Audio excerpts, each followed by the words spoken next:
um trabalho clássico sobre o candomblé. É um dos primeiros estudos científicos assim, nas ciências sociais tratando do candomblé. E aí isso vai influenciar muito o Florestan, porque o Florestan começa a se preocupar com a questão do negro em São Paulo. Só que antes de terminar essas...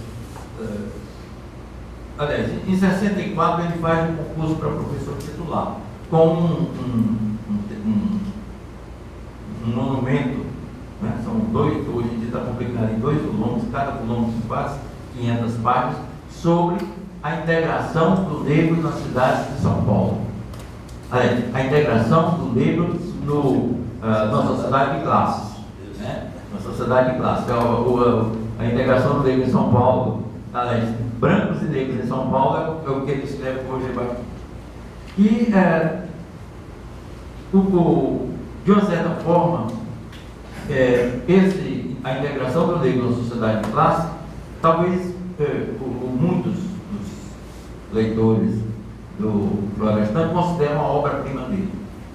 É realmente ali que ele tem uma grande contribuição a dar de explicação sobre o Brasil, sobre a sociedade brasileira, etc. Em 64, ele defende essa tese de doutorado com esse concurso titular, né, com todas aquelas marcas de concurso acadêmico, né? Então, como ele estava falando, a sociedade, a integração do negro na sociedade de classe, mas aí ele restringe ao estado de São Paulo. Então, toda a bibliografia, todas as entrevistas, todas as referências é sobre o negro em São Paulo, como se aquela questão do negro ficasse restrita a São Paulo, né?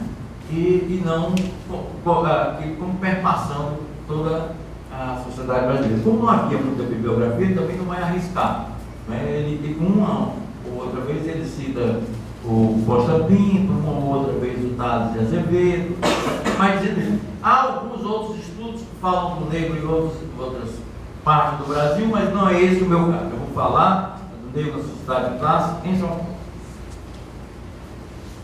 Bom, em 69 ele é aposentado, né, compulsoriamente. Ele, Fernando Henrique, há uma espécie em 64 os militares, de uma certa forma, acho que queriam acabar com a USP. Então, nas ciências sociais, são aposentados compulsoriamente. Mental sobre isso, chamado Livro Negro da USP, em que eles vão mostrando como em cada faculdade da USP, uma série de professores são aposentados. Geralmente, professores que tinham uma certa influência sobre a faculdade de um modo geral. E à medida que o Florestan vai produzindo os seus trabalhos, a organização social dos Tupinambás, né, a guerra dos Tupinambás, uma série de artigos que ele publica sobre a vida social em São Paulo, tentando mostrar, não como antropólogo, a documentar aqueles eventos, mas vendo como eles se modificam porque a sociedade estava se modificando. A mudança social na sociedade. E a questão da tradição e a modernidade, né? A tensão entre tradição e modernidade. E com esses estudos, o Florestan termina criando o que se conseguiu chamar, ou mais ou menos canonizado, como a Escola Paulista de Medicina, uma escola acadêmica, não é uma instituição escolar também, uma escola acadêmica. Havia 2 escolas acadêmicas na sociologia do Brasil. Uma em São Paulo, comandada pelo Florestan Fernando Henrique Cardoso, Otaviano, Maria Silvia de Carvalho Franco. A tese de doutorado da Maria Silvia tem uma repercussão enorme, que é sobre o trabalho livre na sociedade escravocrata, né? Então, tem uma repercussão enorme. Ainda hoje é um livro que tem uma qualidade muito grande. Aqueles que estão na área da sociologia, vale a pena ler esse livro, ou tentar analisar o livro da Maria Silvia. Depois, numa segunda geração, vem outros, Maria Alice Borac, Luiz Pereira, né? Gabriel com. E aí, com a aposentadoria do Fernando Henrique, do Florestan Fernandes, de uma certa forma, ele começa a ser esquecido, porque os colegas dele, ou os discípulos dele, ou estavam aposentados ou tinham falecido. A Maria Alice Soraco falece muito cedo, logo depois o Luiz Pereira também falece. O Gabriel é criado na USP, o Departamento de Ciência Política, e o Gabriel vai para o Departamento de Ciência Política. A Maria Silva vai para o Departamento de Filosofia. Então, dos ex-alunos do Florestan, só ficou o Zé de Souza Martins. E aí o Zé de Souza Martins é um dos poucos que tenta manter meio vivo a figura do Florestan dentro da faculdade. Bom, então a aposentadoria precoce do Florestan e digamos, uma certa imputação de um marxismo crônico no Fernando do Florestan, né, faz com que ele seja lido de uma forma muito estranha, né? Porque recentemente eu li um artigo de uma professora lá de Pernambuco falando da função social da guerra entre os tupinambás. Mas como o Fernando do Florestan Fernandes é marxista, função social não quer dizer função social, quer dizer função de outra coisa lá, que ele inventa lá uma retórica para dizer que não é a função dos funcionalistas. Então, quer dizer, isso, ao invés de aclarar e valorizar o pensamento do autor, né, vai afastando tanto as pessoas como vai tornando meio estranha, né, as interpretações. E o grande prejudicado disso somos nós, que deixamos de ver uma série de análises feitas pelo Florestan, né, e que são muito atuais, muito persistentes, né, e, ao mesmo tempo, inovadoras, uma maneira de ver a sociedade brasileira de uma maneira completamente diferente de outros, né? Por exemplo, a tal da sociologia do Rio de Janeiro, que era o Guerreiro Ramos, Alberto Ramos, Luiz Alberto Costa Pinto, e por aí vai, era uma sociologia mais encajada politicamente. O Guerreiro Ramos vai ser deputado federal, o Darcy Ribeiro vai entrar na política, o Guerreiro Ramos vai entrar na política, vamos para o PTB, etc. Já a sociologia de São Paulo se pretende uma sociologia mais científica, mais de análise, e sobretudo de uma análise com base na empiria, em relatos empíricos, né? A integração do negro do Florestan, ele faz um rol imenso de entrevistas com negros, e eu vou me deter mais na análise. Eu não tenho mais tanto tempo assim, vou me deter mais na análise da integração do negro.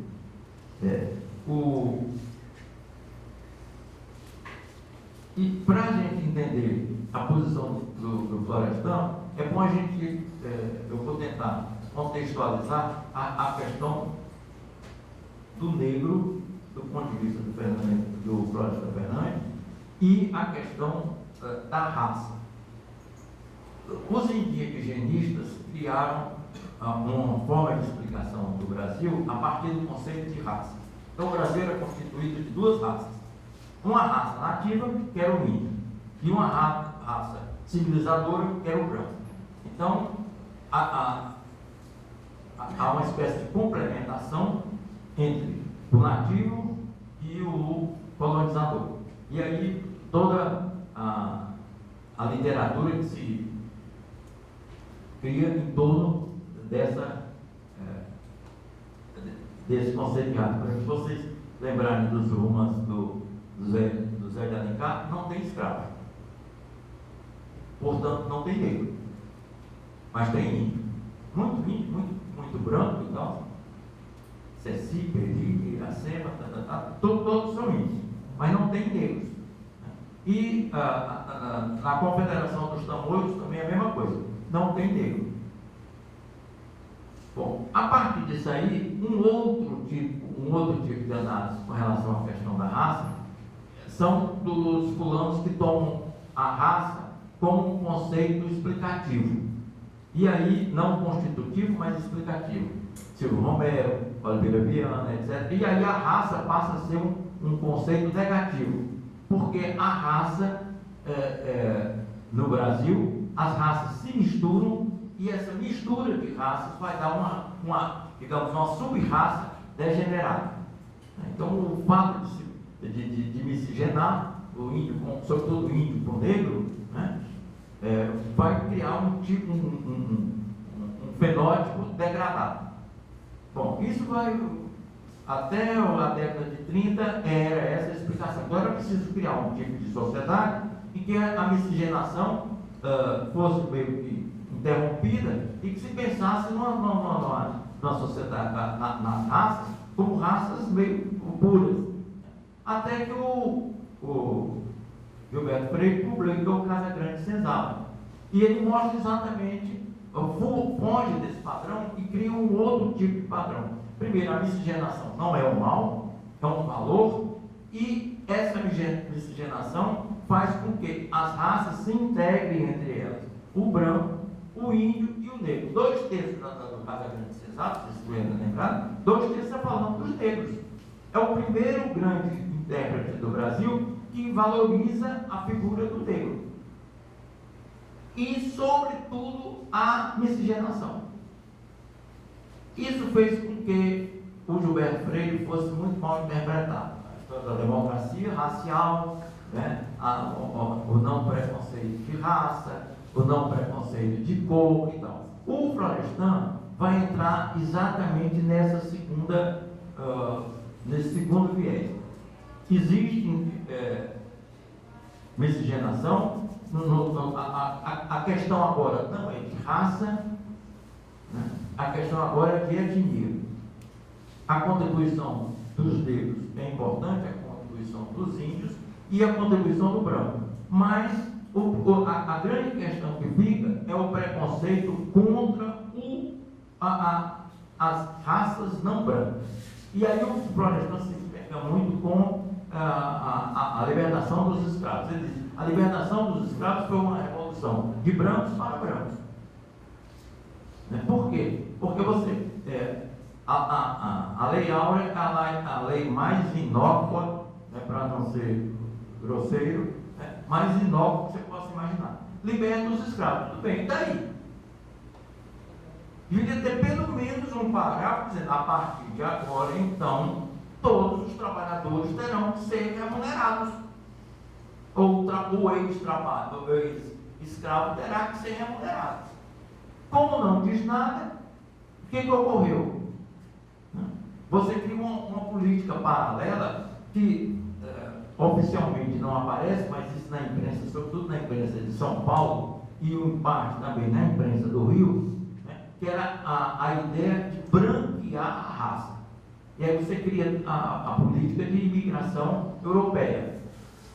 Enquanto o escravo você não diz absolutamente nada sobre ele, nem cria um programa que ampare o escravo, você cria um programa de imigração totalmente amparado pelo Estado. Eles iam com passagens pagas, ficavam em hospedarias pagas, até a família. E não eram fulanos individuais, não, normalmente era a família. Vinha a família com uma passagem paga, ficava na hospedaria, até receber uma gleba de terra. São Paulo, Paraná, Santa Catarina, Rio Grande do Sul.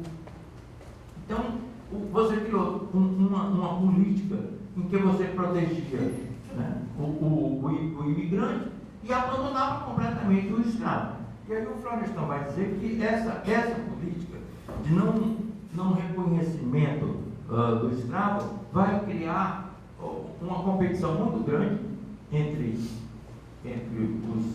os migrantes e os ex-escravos, de tal maneira que criam o que eles chamam de ralé. O que era ralé? O antigo capataz da fazenda, que era um negro, agora ele é o auxiliar do capataz, porque o capataz agora é um branco. Ele é ferreiro, e era o mestre da oficina, ele agora é um auxiliar, ou então ele é demitido, e você deixa o branco. Então, digamos, você foi degradando a condição do ex-escravo, mesmo o liberto, negro, né? E aí a questão vai mais de relação, uma questão de relação social, você vai abandonando o negro, né? E vai dando privilégios, ou fazendo com que os brancos, sobretudo brancos europeus, ocupem essas funções que antes eram as funções de negros. E aí há uma intensa migração de negros para os centros urbanos, porque ele não tinha como se reproduzir no campo, ele não tem alternativa, ele vai para a cidade, né? E cria isso que eles chamam aqui de ralé. Ao lado disso, como você não tem mais a instituição da escravidão, qual é a instituição social que vai substituir, digamos, que ampararia o ex-escravo? Seria a família. Só que a família é uma família de imigrantes. Ela é imigrante do campo para a cidade. Então ela não tem muita referência quando ela chega na cidade. E nessa situação de degradação, você diante de um custo mais ou menos elevado na sua empresa, na indústria, etc., e você é degradado. Então, isso, ele vai dizer, isso cria uma circunstância extremamente desfavorável com relação aos negros. E aí você tem uma intensificação do alcoolismo entre negros, a prostituição, né, e um certo laissez-faire, né? O nem de hoje, né? Nem estuda, nem trabalha, nem procura emprego, nem que é uma quantidade enorme, né, de pessoas que ficam nessa circunstância. E aí, isso que eu estou relatando agora é sobretudo no primeiro volume da integração do negro na sociedade de classe. Porque qual é a justificativa sociológica do Florestan? Numa sociedade de classes, numa sociedade capitalista, as classes são competitivas. Como você vai competir sem ter nenhum amparo, né? O escravo analfabeto, um bom mestre, um bom alfaiate, um bom sapateiro, semi-alfabetizado, analfabeto, etc. Com um europeu que vem falando uma outra língua, alfabetizado, com leituras, com outro ethos cultural.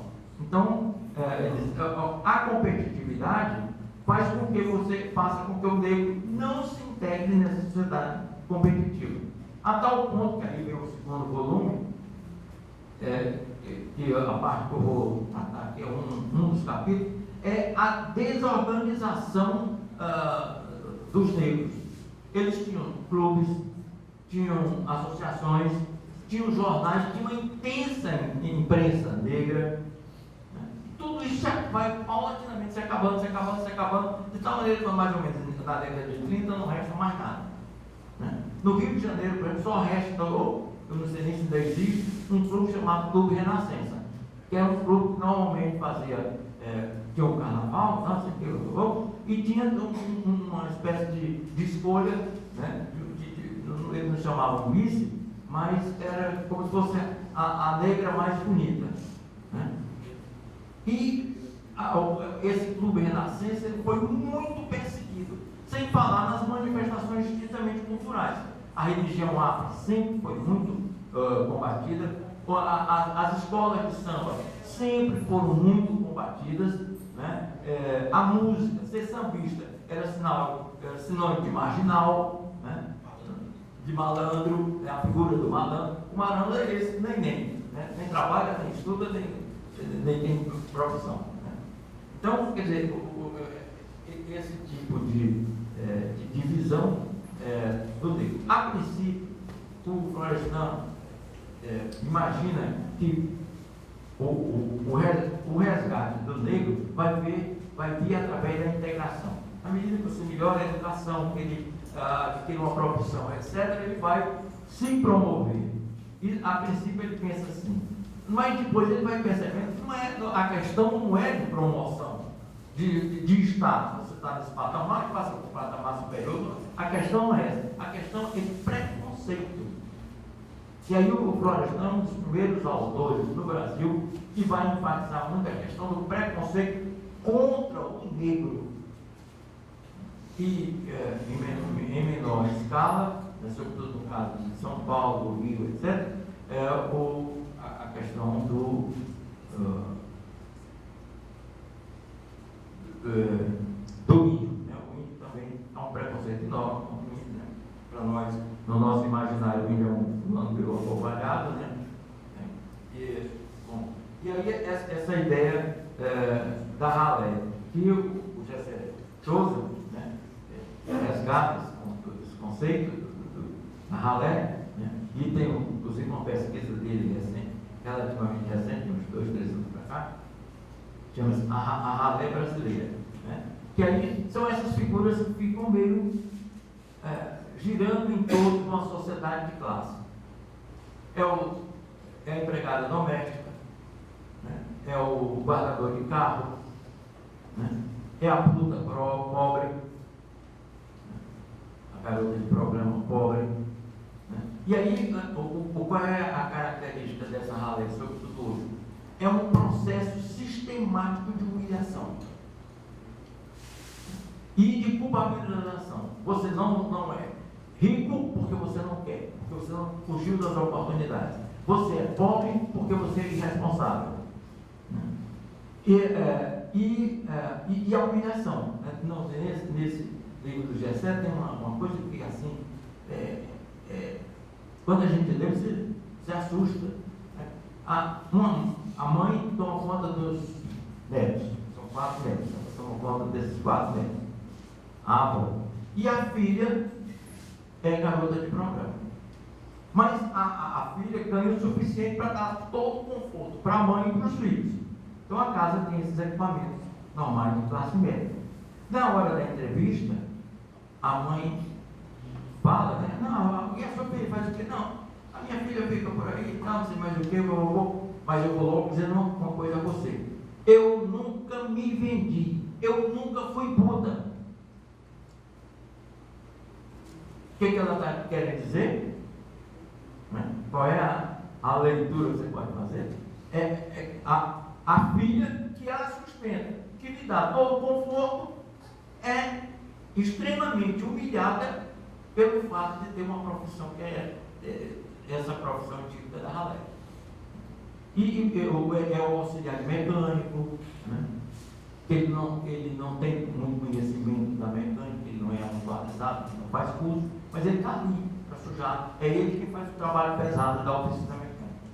Bom, um outro livro importante do Florestan, mas vou só mencionar, porque até eu já me anoguei mais do que eu queria, então, o que eu tinha pensado, né, é a Revolução, né? A Revolução Burguesa do Brasil. E aí eu vou só dar um toquezinho. Uma coisa que ele chama muito a atenção é que a burguesia brasileira, a Revolução Burguesa, ela nunca tem um peso muito grande na sociedade brasileira, porque a burguesia brasileira é uma burguesia dependente. Começa que ela é uma burguesia criada meio, de uma forma meio esquizoide, né?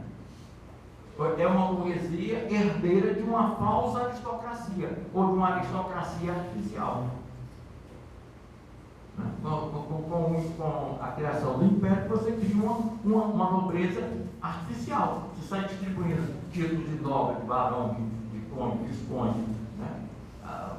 A pessoas ricas que depois vão, no fim do Império, elas vão ser, vão fazer parte da burguesia, se imaginando aristocratas quando nunca foram aristocratas. São aristocratas artificialmente. Então, e aí, além do mais, como a economia é economia exportadora, né? Então a dependência também do capital externo, a dependência do mercado externo, né? Começa a comprar o Brasil depois o açúcar, o cacau, café, etc. tudo sobremesa, né? Nada disso é fundamental, tudo dependente do capital externo. E a remuneração para o produtor é relativamente pequena, né, em relação às outras atividades produtivas na visão internacional do trabalho, que faz com que nunca essa burguesia se imagine criando um mercado interno, dinâmico, etc. Bom, então, eu acho que eu não vou mais falar da Revolução Burguesa, porque eu posso criar aqui um estereótipo, né? Então é melhor vocês tomarem coragem e lerem, não é? É um livrinho fininho, não é um volume razoável, né? O Fernando Henrique Cardoso diz que uma das explicações que ele dá para um certo esquecimento do Florestan é porque os livros dele não são fáceis de ser lidos, não são muito sofisticados, né? O Fernando Henrique diz que uma das coisas que impressionava aos alunos e depois aos colegas, inclusive os estrangeiros, era a enorme erudição do Florestan. Num plano extremamente erudito e numa erudição muito além dos demais colegas, né? Então, desculpem eu ter me alongado mais do que eu tinha imaginado, né? Mas era isso que eu queria colocar com vocês.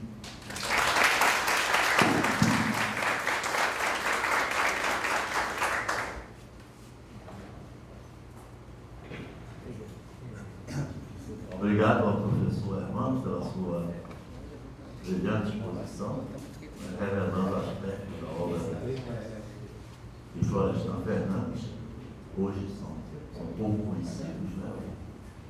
O negro na sociedade de classes realmente é um negro pouco lido, né?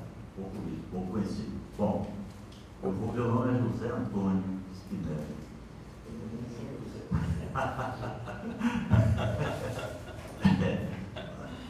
Eu acho até o José Antônio um charme, mas o Antônio José perde o charme. Então, veja, eu vou abordar o Fernando Henrique, né? Fernando Henrique Cardoso, dependência e autoritarismo. Tem um limite de tempo, não pretendo aqui fazer uma abordagem da obra completa do Fernando Henrique, né? Vou abordar alguns aspectos, sobretudo aquilo que diz respeito à abordagem que ele faz da dependência. O Fernando Henrique é um dos expoentes da chamada sociologia uspiana, né? A Escola de Sociologia da USP. A Escola de Sociologia da USP é um nome atribuído a uma determinada corrente da sociologia brasileira, que se afirma, sobretudo, nos anos 50 e 60, né, do século XX, que tem como grandes expoentes, além de Florestan, o Fernando Henrique, o Ottaviani, né, e alguns outros, o Francisco Verfort, né, e alguns outros que deram contribuições, né, dessa área. Não há propriamente uma unidade teórica e metodológica entre esses